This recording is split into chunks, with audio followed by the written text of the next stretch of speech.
5 years ago, I made a video on my top 10 Ninjago dragons.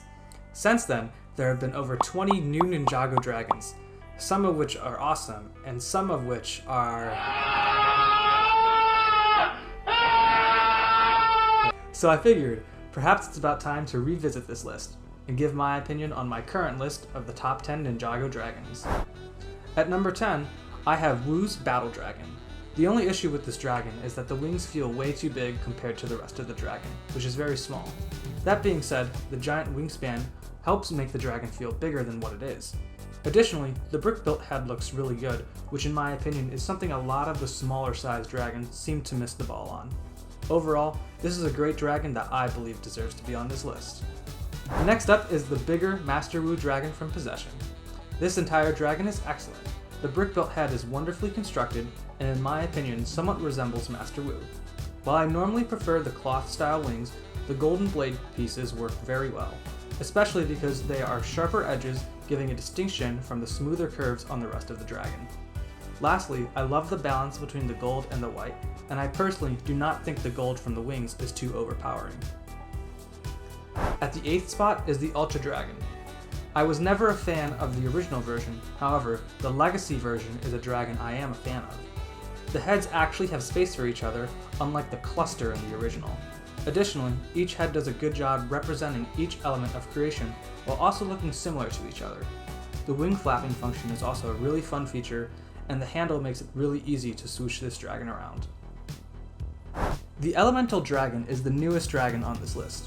When I first saw preliminary pictures of this set, I thought there was a chance this would be one of the best dragons of all time.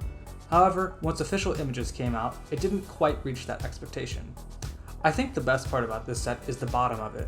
I really love how it looks, especially when it's standing on its back 2 legs. It gives such an imposing look when it's in that position. However, I prefer that the following dragons on this list are better than this one. The Fusion Dragon is the most unique dragon on this list. While we have seen multiple fusion dragons in the TV show, we have only ever received one as a set that's like this one. The mix between red and blue should not at all work, but for some reason it does. Unfortunately, the head is a bit off in my opinion, which is why I'm keeping it out of my top 5. Moving on into the top 5, we have the Morro Dragon. At this point, there isn't anything wrong with this or any of the upcoming dragons, just personal preference on what I like. I think the best part about the Morro Dragon is the curves throughout the dragon's body. Additionally, I really like the wings and the head, but I personally think the curves are the best feature on this dragon.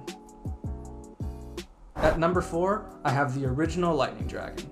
Now I'm sure a bit of this is nostalgia because I have fond memories of getting this set for my birthday, back in 2011, but I believe it still holds up to this day. The wings on this are some of the best of any dragon. It also has a ton of articulation, which I love, and in general, it's just a really big thing, which is something I enjoy. Entering the top 3, we have the Green Ninja Mech Dragon, which is one of the 2 mech dragons and in my opinion is the only one done right. I understand that this dragon not having wings bothers people, but I like the jets and I think they work. Additionally, it is important to keep in mind that not all dragons have wings, although almost all Ninjago dragons do. Furthermore, the detailing on this dragon is unmatched. Even though this dragon is small, the length of it is very impressive. I also love the spikes on the top, which give it some roughness to what is pretty much an entirely smooth body. I also remember the tail on this dragon being so fun to swing around.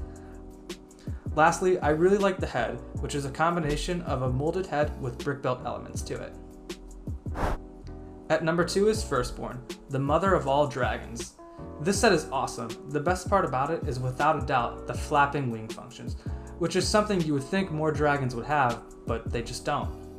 Additionally, this dragon also has the same tails design that the Green Ninja Mech Dragon has, which I really love, and my final point is that Firstbourne looks really good on display. My brother actually created a stand for Firstbourne and it looked really awesome. And at the top of my list, I have the Skull Dragon. There's literally nothing I don't like about this dragon. The head is awesome, the skeleton design of it is great, although it's definitely a bit chunky for a skeleton. Additionally, the head and wings of it are awesome. The coolest part though is the ribs section that has the ability to drop the green ball and unleash spiders. And although that isn't necessarily a new concept, it's still one I enjoyed. It also doesn't really sacrifice look for the function either. In fact, I think having the ribcage adds to the look of the dragon. And so that is my list of the top 10 Ninjago dragons. Obviously, my list isn't going to be the same as everyone else's, so feel free to comment your list down below. I do enjoy reading the different opinions that you guys have. With all that said, I thank you all for watching, and until next time, this is Hfmasters saying goodbye.